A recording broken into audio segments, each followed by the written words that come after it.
Army chief نے کہا کہ کسی کی ہمت نہیں کہ رسول پاک کی شان میں گستاخی کر سکے صلی اللہ علیہ وآلہ وسلم. اب اتنا ہی جملہ رپورٹ ہوا ہے ان کا، اس میں وہ کہنا کیا چاہ رہے تھے؟ السلام علیکم ورحمۃ اللہ وبرکاتہ. اللہ سے دعا کرتے ہیں کہ آپ لوگ خیریت سے ہوں گے. آرمی چیف نے مفتی تقی عثمانی اور منیب الرحمان کو ناکو چنے چبا دیے. انجینئر ہمیں کشمیر جہاد سے بھی روکتا، آرمی چیف کے ہاتھوں مفتیوں کی آج ذلت دن. تو اس ویڈیو میں آرمی چیف نے کیوں ایسی باتیں کہی ہیں اور اس کا معاملہ کیا ہے، وہ آپ اس ویڈیو میں جب دیکھیں گے تو آپ کو خود بھی پتہ چلے گا کہ آرمی چیف نے ایسا کیا بولا. اور انہوں نے یہ بھی کہا کہ آپ صلی اللہ علیہ وسلم کی گستاخی ہم لوگ برداشت نہیں کریں گے. اور یہ سارا معاملہ کیا ہے اور کس طریقے کی باتیں سامنے آئی ہے، اور اسی پر انجینئر محمد علی مرزا نے بھی باتیں بولی ہیں، اور دیکھیں کہ انہوں نے اس پر کیا اپنی رائے دی ہے. تو ساری چیزیں جو ہے آپ کو اس ویڈیو میں معلوم ہو جائے گا. اور اللہ سے ہم سب یہی دعا کریں کہ اللہ ہم سب کو ہدایت کا راستہ دکھائے، اللہ اور اللہ کے رسول کے بتائے ہوئے راستے پر ہم سب چلیں، اور اللہ ہم سب کو حق بات بولنے، حق بات سننے، حق بات دوسرے تک پہنچانے کی توفیق عطا فرمائے. جو بھی معلومات ہمیں ملے وہ قرآن اور حدیث کی روشنی میں ملے، اور اللہ ہم سب کو 5 وقتی نمازی بنائے، قرآن شریف کی تلاوت کرنے والا بنائے، روزے رکھنے والا بنائے، صدقہ زکوٰۃ خیرات نکالنے والا بنائے، غریبوں یتیموں محتاجوں کی مدد کرنے والا بنائے، اور حج عمرہ ہم سب کے لیے آسان کرے. اور اللہ ہم سب کو پکا سچا توبہ کرنے والا بنائے، اور اللہ ہم سب کی توبہ کو قبول فرمائے. استغفر اللہ الذی لا الہ الا هو الحی القیوم واتوب الیہ. اے اللہ تو غفور رحیم ہے، رحیم و کریم ہے. اے اللہ آپ کے سوا کوئی معبود کے لائق نہیں. اے اللہ ہماری ٹوٹی پھوٹی جو بھی دعائیں ہیں اے اللہ اسے قبول فرما لیجئے، اور ہم سب کی توبہ کو قبول فرما لیجئے. آمین ثم آمین. آپ نے غور کیا کہ اس کی وہاں کیا ضرورت پڑی؟ اس وقت کون سی ایسی گستاخی یہاں پہ ہو گئی ہے؟ پاکستان میں تو کوئی ایسا معاملہ نہیں، یہاں تو کوئی گستاخانہ کارٹون نہیں بن رہے. اور یہ بھی نہ سمجھیں کہ یہ کوئی انہوں نے فرانس کو تھریٹ کی تھی کہ ہم جو ہے وہاں پہ حملہ کر دیں گے آپ کے ملک پہ اگر اگلی دفعہ کوئی گستاخانہ فلم یا کارٹون وہاں پہ بنے. تو ظاہر ہے ان کو تو دھمکی نہیں لگا سکتے، ابھی تو اس لیول پہ ہی نہیں ہے. وہ پوائنٹ بھی آگے آ جائے گا، انہوں نے خود مانا ہے اس چیز کو. تو ظاہر ہے یہاں پہ بیٹھے ہوئے لوگوں کو کہہ رہے تھے کہ کسی کی ہمت نہیں کہ رسول اللہ کی شان میں گستاخی کر سکے صلی اللہ علیہ وآلہ وسلم. بیسیکلی یہاں جو دین کے ٹھیکیدار ہیں نا، ان کو یہ کہہ رہے تھے کہ تم لوگ ٹھیکیدار بنے ہوئے ہو کہ بڑے عاشق رسول ہو تم، ہم بھی رسول اللہ کے ماننے والے ہیں صلی اللہ علیہ وآلہ وسلم، ہم کسی کو یہاں پہ نبی الاسلام کی گستاخی کی اجازت نہیں دیں گے. یعنی کہ یہ جو تم آئے دن توہین مذہب کا الزام لگا کے مسلمانوں پہ گستاخی کے فتوے لگاتے ہو، تم ہم سے بڑے مسلمان نہیں ہو، ہم کسی کو یہاں گستاخی کی اجازت نہیں دیں گے. پلس اس میں یہ امپلائڈ تھا کہ جو قادیانیوں کے حوالے سے ابھی فیصلہ آیا ہے سپریم کورٹ کا، اس میں ہماری بھی ریزرویشن ہے جس طرح علماء کی ہیں، لیکن علماء والی نہیں ہے، میری ذرا ڈیفرنٹ ہے. میں اس سے آگے کا سوچ رہا ہوں، میں انہوں نے بھی بلی چڑھانا ہے انشاءاللہ. تو وہ یہ کہنا چاہ رہے تھے کہ یہ ایسا نہیں ہو سکتا کہ ملک میں جو سپریم کورٹ ہے کوئی اس طرح کا ڈیسیژن کرے کہ وہ رسول اللہ کی گستاخی کے اوپر مبنی ہو. یعنی کہ وہ اس وقت سپریم کورٹ کا جو ڈیسیژن ہے وہ اس کے ساتھ کھڑے ہوئے ہیں. ویسے بھی ریویو پٹیشن ہو چکی ہوئی ہے، اس کی تشریح میں کوئی فرق کسی کو لگا ہوا ہے تو اس کا اب سولوشن صرف یہ ہے کہ کوئی امینڈمنٹ کی جائے آئین کے اندر. فی الوقت جو آئین کے اندر لکھا ہوا ہے اس سے جو اس وقت ڈیسیژن ہوا ہے وہ تشریح بھی اس سے پاسبل ہے. کچھ انوملیز بنتی ہیں وہ انشاءاللہ، میں نے آپ کو کہا تھا نا جب یہ وہاں پہنچے گے نا پھر میں اس وقت ڈسکس کروں گا. میں اسے سسپینس یہ بھی رکھ رہا ہوں، انشاءاللہ اس وقت اس کو کھولنے کا فائدہ ہوگا، ورنہ انہوں نے ادھر جانے کی بجائے ادھر آ جانا ہے. ہاں میں چاہ رہا ہوں یہ ادھر ہی جائیں. ویسے اتنے بھی کوئی نہیں جان جو گے، میں تمہیں پہلے ہی دس دیا ایڈے جو کہ ہے ہی نہیں نے، ٹھنڈے پے نے کانفرنس کر رہے ہیں سارے علماء کی طرف سے. مفتی اعظم پلانٹ ارتھ ڈکلیئر کر دیا گیا ہے. مفتی منیب الرحمان صاحب کو. ہاں جی, صرف بریلویوں کا مفتی اعظم نہیں, پلانٹ ارتھ, انہوں نے کانفرنس کی ہے, اس میں انہوں نے کوئی درجنوں علماء کے پہلے نام لیے ہیں, وہ 2 کی سپیڈ پہ بھی لگا کے سنے تب بھی سلو ہے. اور اس میں تقی عثمانی صاحب, دیوبندیوں کے, اہل حدیثوں کے, سب کے علماء کا انہوں نے کہا کہ میں مشترکہ ان کی طرف سے یہ اعلامیہ جاری کر رہا ہوں سپریم کورٹ کے فیصلے کے حوالے سے. اور اس میں وہ دیکھ کے پڑھ رہے ہیں, اور اس میں انہوں نے ایک آیت دیکھ کے غلط پڑھی ہے, زبر زیر کی غلطی نہیں کی, لفظ ہی غلط پڑھ دیا. تو وہ انشاءاللہ الگ سے میں اسے ٹاپک بنا کے کبھی ایڈریس کروں گا. فی الوقت میں بتا رہا ہوں کہ انہوں نے ایک کانفرنس کی, اور اس میں وہ بار بار اسی چیز کو ہائی لائٹ کر رہے تھے کہ کوئی ختم نبوت کے اوپر بہت بڑے لیول کے اوپر حملہ ہو گیا. حالانکہ قرآن کی تحریف صرف قادیانیوں نے نہیں کی ہے. بریلویوں کے نزدیک دیوبندی اور اہل حدیث کا ترجمہ اپنے گھروں میں رکھنا بھی حرام ہے. وہ کہتے ہیں انہوں نے تحریف کی ہوئی ہے. اہل حدیثوں کے نزدیک بریلویوں نے تحریف کی ہوئی ہے, اور بالکل سارے ٹھیک کہہ رہے ہیں, سب نے تحریف کی ہوئی ہے, صرف قادیانیوں نے نہیں تحریف کی ہے. لہذا عربی ٹیکسٹ تک تو بات ٹھیک ہے, ترجموں پہ آپ جائیں گے تو کسی کا ترجمہ نہیں بچے گا, ڈنڈیاں ماری ہوئی ہیں ساروں نے. وہ انشاءاللہ میں اس موقع کے اوپر ہائی لائٹ کروں گا. فی الوقت میں یہ بتا دوں کہ یہ جو اشارہ ہے نا کہ ہم کسی کو نبی الاسلام کی گستاخی نہیں کرنے دیں گے, یہ میسج یہ ہے کہ ہم بھی عاشق رسول ہیں, ہم سے بڑا کوئی عاشق رسول نہ بنے, تو چپ کر کے کار بہو. پوائنٹ نمبر 8, کشمیر کے حوالے سے ظاہر ہے ہم نے برکت کے طور پر ہمیشہ بات کرنی ہوتی ہے, اور پھر 5 اگست بھی 3 دن پہلے گزری تھی, تو انہوں نے کہا کہ وہی ایک جو جملہ ہمیشہ ہمارے پرائم منسٹر بھی بولتے ہیں, کشمیر تقسیم ہند کا نامکمل ایجنڈا ہے. اب تو یہ جملہ بھی یاد ہو گیا زبانی, اور ظاہر ہے اس میں میسج تھا انڈیا کے لیے بھی, یو این او کے اعتبار سے بھی, اور ظاہر ہے یہ ہم نے ہمیشہ اخلاقاً جو حمایت والا سلسلہ ہے وہ رکھنا ہے. ہم اتنے جو گئے ہیں اس سے آگے جا نہیں سکتے, سیدھی سی بات ہے.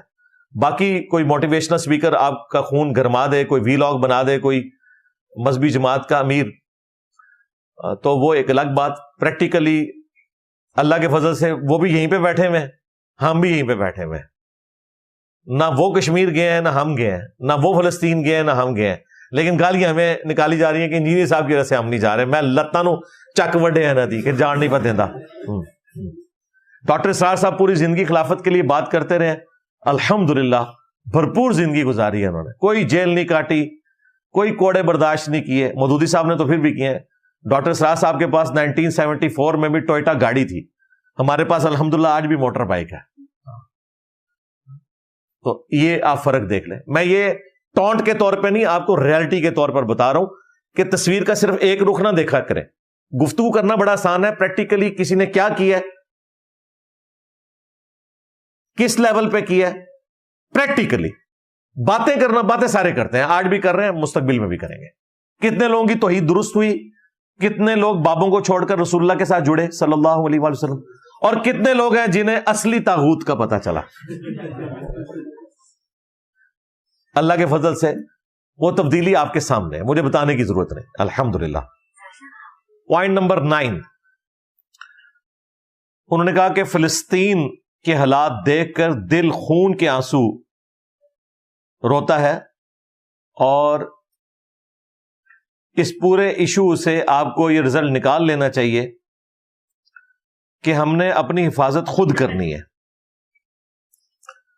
یعنی اس طرف تو انہوں نے کوئی بات ہی نہیں کی کہ وہاں کوئی فوجیں جانی ہے. انہوں نے کہا پاکستان کی حفاظت پاکستان نے خود کرنی ہے, فلسطین کے حالات دیکھ کر دل خون کے آنسو روتا ہے, بس. یعنی ہم یہی کر سکتے ہیں. اس سے رزلٹ یہ نکالنا ہے کہ پاکستان میں ایسے حالات نہ ہوں, اس کے لیے ضروری ہے کہ ہم پاکستان کی حفاظت خود کریں. یعنی وہی سائنس اور ٹیکنالوجی میں آپ ترقی کریں. اگلے دن میں ایک بھائی کو سن رہا تھا, تو وہ انڈائریکٹلی میرے اوپر ٹونٹ کر رہے تھے اور کہہ رہے تھے کہ جی بعض لوگ کہتے ہیں جب تک ہم سائنس میں ترقی نہیں کریں گے اس وقت تک ہم دنیا کو رول نہیں کر سکتے. تو سائنس میں ترقی کی ضرورت نہیں ہے, اسلحے میں ترقی کرنی چاہیے. اندازہ کریں یار, میں حیران ہوتا ہوں ان لوگوں کے انٹلیکچوئل لیول کے اوپر. وہ ہمارے ایک ڈائریکٹر صاحب تھے نا, جب انہیں غصہ آتا تھا نا اور وہ اپنی بات کنوے کرتے تھے نا, سب آرڈینیٹس کو انہیں بات سمجھ نہیں آتی تھی, تو وہ ایک جملہ بولتے تھے, اوے میں کلا پڑھا لکھا بندہ کتنے جاواں, انہوں میں کہا کہ یار میں کلا پڑھا لکھا بندہ کتے جاواں کہ اللہ کے بندو یہ ویپن میں ترقی ہوتی ہی سائنس کی وجہ سے ہے. ورلڈ وار 2 نہ ہوتی, سائنس نے اتنی ترقی نہیں کرنی تھی, اتنا اسلحہ نہیں بننا تھا. امریکہ ہر 5 منٹ میں ایک ہوائی جہاز بنا رہا تھا, 4 لاکھ جہاز بنائے ہیں انہوں نے, تب جا کے جنگ جیتی ہے. پھر دنیا کو رول کرنے کا حق بھی جاتا ہے نا ان کو. یہ ساری سائنس کی ترقی تیزی سے ہوئی ہے ورلڈ وار کی وجہ سے, اور سائنس کی برکت سے انہوں نے اسلحہ بنایا ہے. صرف ایٹم بم بنانے کے لیے 1.5 لاکھ بندہ اس وقت انہوں نے بھرتی کیا تھا, امریکہ نے 1.5 لاکھ بندہ اس پروجیکٹ کے اوپر. تو وہ آپ پوری ہسٹری دیکھیں تو سائنس کی برکت سے ہی سب کچھ ہونا ہے بھائی. لہذا یہ بات درست ہے کہ پاکستان کی حفاظت آپ نے خود کرنی ہے, لیکن ظاہر ہے وہ پہلے زمانوں میں تو بزرگ بم پکڑ لیا کرتے تھے, اب ہمیں خود ہی حفاظت کرنی پڑے گی. ہاں, کیونکہ 65 میں تو بم پکڑے تھے, 71 میں نہیں پکڑ سکے بیچارے, اور اس کے بعد سے تو بم ان کے اوپر پھوڑے جا رہے ہیں, وہ بھی نہیں پکڑے جا رہے. جو کل تک ڈائیو لگا کے پولوں پہ بم کیچ کرتے تھے, ان کے مزاروں کے اوپر بھی بم پھاڑ کے چلے گئے لوگ, اور وہاں پہ مظلوم مسلمان شہید ہو گئے, لیکن وہ ان کو نہیں بچا سکے. تو یہ بالکل ہم نے حفاظت کرنی ہے, اور اس کے لیے سائنس ہی ایک ذریعہ ہے. اس میں ترقی کر کے اپنی اکانومی کو مضبوط کر کے ہم اپنے معاملات کو لے کے چل سکتے ہیں. اور اس میں انہوں نے بالکل کلیئر کٹ جہاد اور قتال کے والے سے جو پاکستان کی پالیسی ہے اس کو بھی انڈائریکٹلی انہوں نے بیان کر دیا. اب وہ ڈائریکٹلی تو یہ نہیں کہہ سکتے تھے نا کہ ہم فلسطین اپنی فوج نہیں بھیج سکتے. یہ کہتے تو عوام نے کہنا تھا کہ بھی سانو کیوں تسی پھر لہرا لایا سی, ٹھیک ہے جی, ہمیں کیوں ملی ترانے آپ نے سنائے تھے. تو ظاہر ہے وہ اس طرح تو نہیں کر سکتے تھے, انڈائریکٹلی انہوں نے بات کی, اور بات بالکل درست ہے. مجھے صرف اختلاف یہ ہے کہ شروع سے صحیح بات بتانی چاہیے تھی. یہاں پہ ہماری امیدیں جو ہیں وہ آسمانوں پہ ہوتی ہیں, اور جب کوئی ہمارے جیسا پڑھا لکھا بندہ کسی کو کوئی مت دیتا ہے, وہ کہتا ہے نہیں تو پتہ ہی کوئی نہیں. بھائی مجھے نہیں پتا, جو خود 15 سال ان اداروں میں جاب کرتا رہے, اور میری جو جاب کی نوعیت تھی اس میں تو مجھے بہت کچھ ایسا پتا ہے جو بہت سارے لوگوں کو نہیں پتا ہوتا. ظاہر میں اشارتاً بات کروں گا, سیکورٹی اوتھ ہوتا ہے اس کے اوپر, تو ہمیں پتا ہے کہ ہم کس لیول کے اوپر ہیں. پھر بار بار لا کے ہمیں افغانستان کی مثالیں یہ پھینکتے ہیں. اللہ کے بندو, اللہ سے ڈر جاؤ. افغانستان میں 20 سال تک لاکھوں لوگوں کی شہادت کے بعد امریکہ نے افغانستان کو چھوڑا ہے. وہ طالبان نے جنگ نہیں جیتی ہے, افغانستان میں امریکہ نے جنگ ہاری ہے, اس وجہ سے کہ وہ ٹریلینز آف ڈالرز کا ان کا نقصان ہو رہا تھا. اب مزید وہ جنگ چلا نہیں سکتے تھے, ادروائز ابھی بھی ان کے پاس پیسہ ہوتا انہوں نے جنگ چلانی تھی. ہم مار کھاتے ہیں ایئر فورس سے. ایئر فورس دنیا سے ختم ہو جائے, مسلمانوں کی فوجیں فلسطین کل پہنچ جائے, ایئر فورس کو صرف ختم کرتے ہیں. لیکن یہ اتنی بڑی طاقت ہے غیر مسلموں کے پاس, وہ کارپیٹ بمنگ کرتے ہیں, طالبان پھر جا کے پہاڑوں میں چھپ جاتے تھے. اور وہ پہاڑوں کے جو غار ہیں تورا بورا کے, وہ بھی امریکہ نہیں بنا کے دیے ہوئے ہیں. وہ اجمیر شریف, بغداد شریف والوں نے, دیوبند شریف, بریلی شریف والوں نے نہیں بنائے ہوئے. وہ رشین وار میں تورا بورا کی جو پہاڑیاں تھیں ان میں جو ٹنلز کھودی ہیں وہ امریکنز نے کھود کے دی تھی اس وقت مجاہدین کو سپورٹ کرنے کے لیے رشیا کے خلاف. آج طالبان وہ یوز کر رہے ہیں, وہ بھی انہوں نے نہیں کھودی ہوئی ہیں. اسلحہ بھی طالبان نے خود نہیں بنایا ہوا, وہ رشیا سے, ایران سے ان کو ملتا تھا. رشیا نے پھر اپنا بدلہ اتارا ہے نا امریکہ کے خلاف. اس طرح کر کے جو جنگ جیتی جاتی ہے آپ اس کو کہہ رہے ہیں جنگ جیتی ہوئی ہے. پھر ہمیں ماضی سے مثالیں دیتے ہیں. بھائی خالد ابن ولید اگر ایک تلوار کے ساتھ آئے, سامنے سے رومن جنرل بھی ایک تلوار کے ساتھ آتا تھا. ورنہ مجھے بتائیں اگر 1000 لوگ تلواروں والے ہوں اور سامنے سے ایک کلین شیو یہودی صرف کلاشنکوف لے کے آ جائے تو بس دور سے یوں کر دے گا. یہ فرق ہے آج.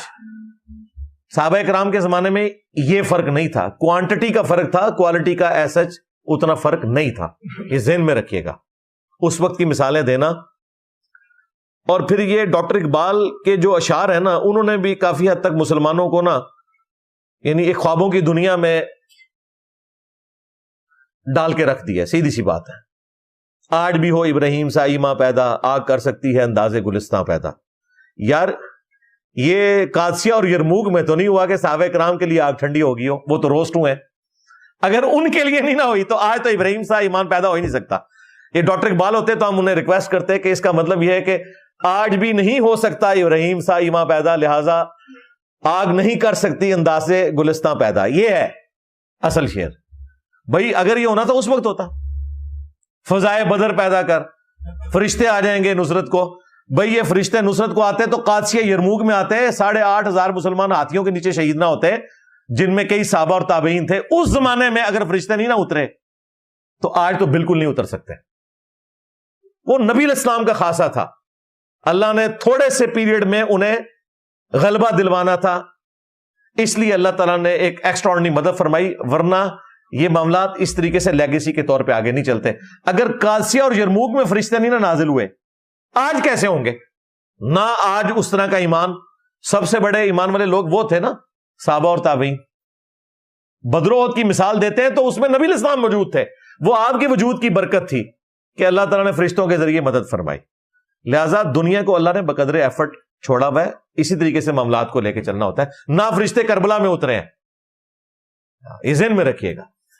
تو چونکہ یہاں بڑی شخصیات ہوتی ہیں، ان کے اشعار کو پھر اس طرح کوٹ کیا جاتا ہے جس طرح قرآن و سنت. اور سب سے بڑا ظلم یہ ہوا ہے کہ جو بندہ داڑھی نہیں رکھتا وہ کہتا ہے ڈاکٹر اقبال دی بھی داڑھی کوئی نہیں سی. یعنی لاکھوں کروڑوں لوگوں کی داڑیاں جو ہے نا نہ رکھنے کی وجہ ڈاکٹر اقبال بنے ہوئے ہیں. اس میں ڈاکٹر اقبال کا قصور نہیں ہے، ان کو میں بلیم نہیں کر رہا. لیکن یہ دلیل بنانا کہ بھی کوئی عاشق رسول ہے اور اچھے شعر کہہ لیتا ہے تو اس کا مطلب ہے کہ جو اس کے اعمال اور کردار ہے وہ بھی آپ نے اسی کا اڈاپٹ کرنا. نہیں بھائی، فالو آپ نے اس کو کرنا ہے جس کی قبر مدینے میں صلی اللہ علیہ وآلہ وسلم. ہاں یہ شاعروں کی دنیا سے باہر نکلے. اللہ تعالیٰ نے قرآن میں سورہ شعراء کے اینڈ پہ یہ تو فرمایا نا کہ شاعر جو ہے نا ہر وادی میں گھومتے رہتے ہیں، وہ ہمیں نظر آتا ہے اور لوگ پھر بڑے خوش ہوتے ہیں اس طرح کی شعر و شاعری سن کے. اس لیے حقیقت کی دنیا میں جئیں. حقیقت یہ ہے کہ ہم بہت پیچھے رہ گئے ہیں، ہمیں بہت محنت کی ضرورت ہے. اور اگر ہم یہ اپنی کمزوری نہیں مانیں گے اسی طریقے سے پستے رہیں گے. حقیقت بات ہے. ایک بار کوئی ہماری بھی مان کے دیکھ لیں نا. ابھی تک تو آپ نے بزرگوں کی جھوٹی کہانیوں کے اوپر معاملات چلائے ہیں نا. ایک بار ہماری بھی مان کے دیکھ لیں. آپ یہ طے کریں کہ آپ نے اس طریقے سے آگے چلنا ہے. اور جو ہمارا گولڈن پیریڈ تھا اس وقت ہم سائنس اور ٹیکنالوجی میں آگے تھے، اسی وجہ سے ہم اپنے اسلحے کی دوڑ میں بھی آگے تھے اور ہم دنیا کو رول کر رہے تھے. یہ ذہن میں رکھیے گا. اور آج بالکل اپوزٹ معاملہ ہو گیا. اس ہال کے اندر آلموسٹ 300 پلس لوگ آتے ہیں. اس حال میں آپ کوئی ایک چیز پہ انگلی رکھیں جو بغداد شریف، اجمیر شریف، بریلی شریف، دیوبند شریف کی بنی ہوئی ہو. ایئر کنڈیشن، لائٹنگ، اور قرآن اور بخاری مسلم بھی یہ اٹلی اور فرانس سے پرنٹ ہو کے آتے ہیں دارالاسلام کے. باقی غلطیں چھوڑ دو. قالین، یہ ویڈیو کیمرہ، یوٹیوب شریف، انٹرنیٹ شریف، فیس بک حافظہ اللہ، انسٹاگرام، ٹک ٹاک، کوئی ایک چیز بتائیں. بس یہ مریدوں کو ہی جلا کے راکھ کرتے رہے. ہاں بس اپنے بندے وہ بھی اپنے کو مارتے سن، ہوں بھی دیکھ لو اپنے کو مارتے جائے. پوری دنیا میں اس وقت جو جہاد اور قتال چل رہا ہے، کیا چل رہا ہے؟ مسلمان کا گلا کاٹ رہا ہے. یہ داعش کس نے بنائی تھی؟ اس وقت سعودیہ نے اور امریکہ نے لانچ کی. بعد میں جب ان کے خلاف ہوئی تو امام کعبہ جو ہے وہ جمعے کے خطبوں میں داعش کو خوارج ڈکلیئر کیا. وہ شیعہ کے خلاف ایک تنظیم بنائی گئی تھی، سنی تنظیم. اپنے پڑوسی ملک افغانستان میں دیکھ لیں، داعش کس کے خلاف لڑ رہی ہے؟ طالبان کے. دونوں سنی، ایک دیوبندی، دوسرے وہابی اہل حدیث. اب مجھے بتائیں، یہاں جو لوگ کہتے ہیں جی ہم نے جہاد کرنا ہے، جہاد کس کے خلاف کرنا ہے؟ یعنی یہاں سے خود کش حملہ آور نے جیکٹ پہن کے داعش کے ہیڈ کوارٹر پہ جا کے حملہ کرنا ہے یا طالبان کے ہیڈ کوارٹر پہ؟ یہی جہاد ہے نا، اور کون سا جہاد ہو رہا ہے؟ کافروں کے خلاف تو کوئی جہاد بھی نہیں ہو رہا بھائی. ہاں آیتیں پڑھتے ہیں سورۃ النساء کی، سورہ توبہ کی، بھائی وہاں معاملات کلیئر تھے، وہی کی تائید حاصل تھی. آج کا جہاد اور قتال کا کوئی لینا دینا نہیں سورۃ النساء سورہ توبہ کے ساتھ، جہاں مسلمان کا گلا کاٹ رہا ہے. یہ بالکل کان کھول کر سن لیں. یہ خام خواہ وہ ہمارے جو بزرگ ہیں، اوریہ مقبول جان صاحب بھی وہ آیات پڑھ پڑھ کے اس کے بعد اینڈ رزلٹ بتاؤ نا کیا کرنا ہے. جی امریکہ کے خلاف جہاد کرنا ہے. امریکہ کے خلاف جہاد کرنا ہے آپ نے؟ آپ تو ان سے ریکویسٹ کرتے ہیں کہ ہمیں F-16 کے پارٹس پورے دے دیں، آپ نے ان کے خلاف جہاد کرنا ہے؟ آپ کی رجیم چینج وہ کرواتے ہیں، پھر آپ انہی سے کہتے ہیں جناب کہ ہمیں واپس لے آئیں، ایک دفعہ دوبارہ چیک کر لیں. ہاں دیکھ لیں، عمران خان صاحب نے باقاعدہ فرم ہائر کی ہے جو وہاں پہ لابنگ کر رہی ہے امریکہ کو خوش کرنے کے لیے کہ آپ ہم سے ناراض ہو گئے ہیں، دوبارہ ایک دفعہ راضی ہو جائیں. کیا بات کرتے ہیں یار، وہ دنیا کو رول کر رہے ہیں. اور یہ میں دکھ سے کہہ رہا ہوں، یہ میں کوئی فخریہ نہیں بیان کر رہا کہ مجھے بڑا اچھا لگتا ہے کہ وہ رول کر رہے ہیں اس حلیے کے اندر. اور میں نے تو اکثر اپنے یہ جو موٹیویشنل سپیکرز کو کہا تھا نا کہ اگر میرے مرنے سے فلسطین آزاد ہوتا ہے نا تو مجھے آپ اسرائیل سے ایگریمنٹ امریکہ سے کروا کے نا سب سے پہلے لا کے نا مجھے یروشلم میں بھیجیں، میں پہلے شہید ہونے کے لیے تیار ہوں. اگر اس سے کوئی رزلٹ نکلتا ہے تو میں تیار ہوں.